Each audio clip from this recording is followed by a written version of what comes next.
So The Hitcher is a 2007 remake of the 1986 film that I have not seen. I didn't know it was a remake at first. I had added it to my list on Peacock because I looked at a little bit of the trailer, maybe 5-10 seconds. Because I don't like going into movies, knowing stuff. I love going into movies blind, especially horror movies. Movies in general, but especially horror movies. So I had watched the trailer, and from what I saw, it gave me a completely different impression of the movie. So I'll talk about that later. And the main actor is Sean Bean, but from when I looked at the trailer, I thought it was the actor that played Mark Hoffman from Saw for some reason. And then that was the big reason why I wanted to watch this movie.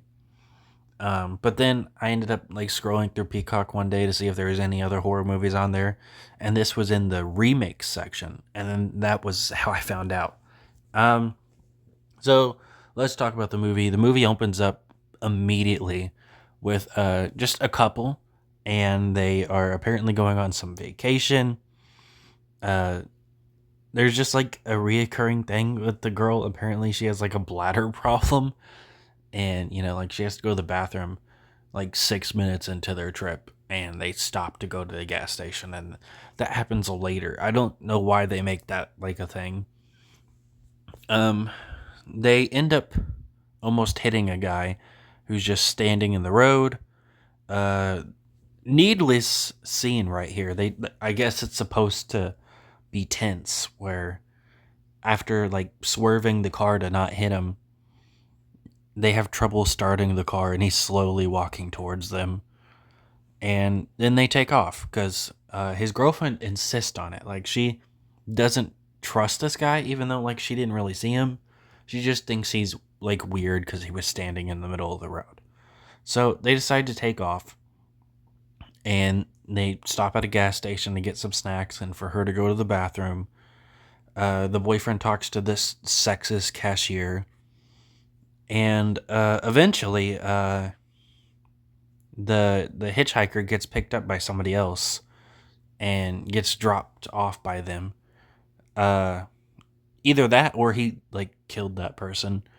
We don't really see, but since he leaves that car there, I mean, I assume he didn't kill that person, which would be funny. That was like one of the few times he doesn't kill somebody.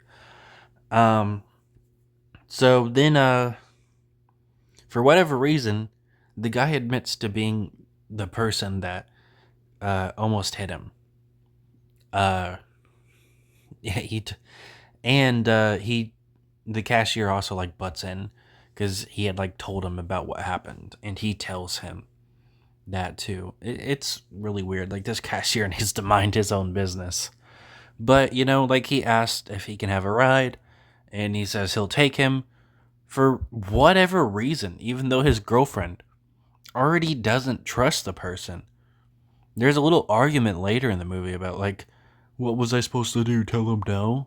Yes. Your girlfriend already said she doesn't trust this guy. It doesn't matter if, she's in the right or not. You should listen to your partner. And why are you acting like telling somebody no is a big deal, bro? So, he gives him the ride, and he starts to be creepy and breaks one of their cell phones. The girl ends up losing the other one in the struggle. He breaks the boyfriend's phone, and then the girlfriend loses her phone. Um, then he's able to eventually kick him out of the door and leaves him in the street. We have a later conversation with the girlfriend where she's like, after this happened, she just wants to go home. And the boyfriend is not hearing it.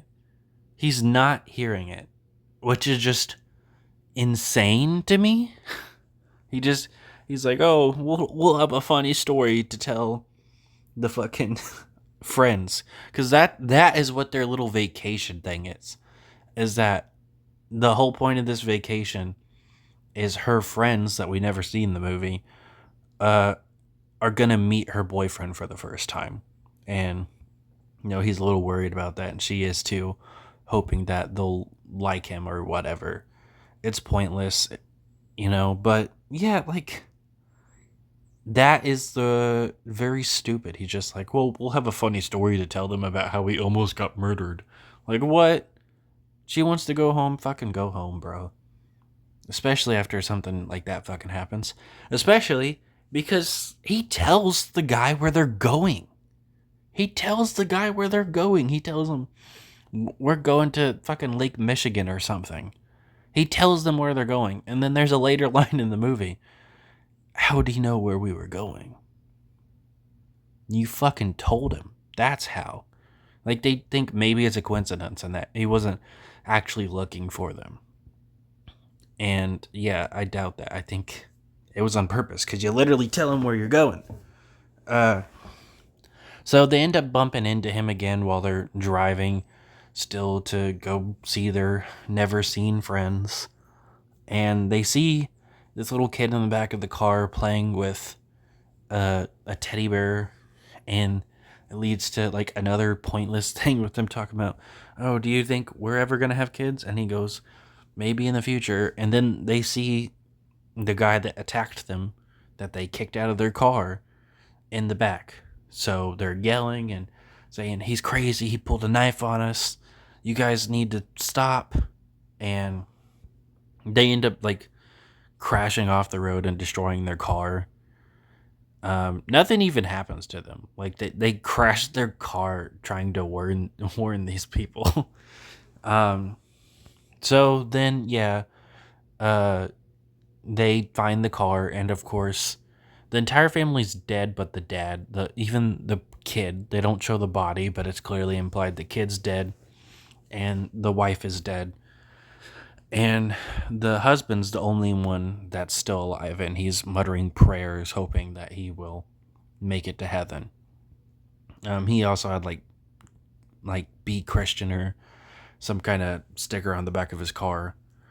And they decide to drive the car because obviously their car's demoralished, to the hospital or try to get him somewhere to tend to his injuries. And they go to a restaurant, and the girl, tells another girl waitress there to like call 911. He ends up dying in the car from his injuries, and the police arrest them. Like, they already had, like, I guess somewhat of an alibi, right? Like, they came to a restaurant with injured people and were like, hey, these people need help. But they get arrested for it for some reason. Of course, the killer of this movie, the hitcher, he is able to kill the entire police station, which is like 3 guys. And then like a bunch of cops show up. Like, I guess that's how it works now. Like, there's only 3 cops when you have 2 murder suspects. But then once they murder more cops, now we get a shit ton of cops. Then, he lets them escape for some reason. And there's also a scene in that scene that I want to briefly talk about where, he's talking to the guy and he's like, you're a smart guy, figure it out, when he asked why we're doing this to us. So, I don't know. I it's very strange. Also in the car scene, I didn't mention it yet, but in the car scene, he says he won't hurt the girl if the boyfriend says, I want to die. And for whatever reason, the boyfriend won't say it. Like, his girlfriend's life is on the line. And he's like, fucking telling him, I'm gonna kill your girlfriend if you don't say I want to die. And he, like, refuses to say it. And then, eventually, like I said, he kicks him out the car. And, like, he says, I don't want to die. Like, oh my god. You can't say that to save your girlfriend's life? That's strange. So, now the fucking cops are on their trail again, but they're like on the run. They're trying to get as far away from him as possible because they don't know where he is. They don't know if he's following him. They assume he is. And they they stole a cop car. So they have a cop car radio and they try and talk to the cops. And well, actually, that happens a little bit later. Um, when they go to hide to a place, one of the cops ends up tackling the boyfriend and will not listen to him. And they hold him gunpoint and steal his car to try and get away from the hitcher because they do know he's following him at this point. Um, so the hitcher ends up shooting the cop, but some cops witness it, and from the way it looks, because she's like pointing a gun at the cop, they think that she had killed him. Here comes another pointless thing. They had showed us a few minutes earlier that the cop doesn't believe that those two killed the cops in the police station. Like, he gets there and he's like, oh, there's a person that died in this spot and he was being interrogated here. So, who killed this guy? Like, okay. But then, then the scene happens with the cop and he immediately thinks they're the killers. It's just needless. Now the cop wants them caught or something. It's so stupid and convoluted. So the cops are following them. They start shooting at them to try and get them to stop. And then the hitcher comes up and kills all the cops and just leaves. There was also a scene like that earlier where he had tried to run them off the road and then decides to just leave. He's clearly fucking with them. So then eventually they decide to camp out at a hotel. I'm skipping a little bit ahead here because it's a little boring. There's some stuff that happens that I don't think needs to happen. It's clearly meant to pad the runtime. And the boyfriend and them have like a brief shower scene with no nudity. He tells her he's going to be gone for 15 minutes because he's going to go make a call. She ends up watching The Birds, which I was surprised to see that movie. I don't know if it's public domain. I think they actually paid to have The Birds in this scene for some reason. And then, it gets to like near the end point of The Birds, so clearly he's been gone for longer than 15 minutes. And then this comes the weird scene of the movie where he's like caressing her legs or something. We don't really see it. And she has the line of, "You're making me horny." And then he responds that he is horny.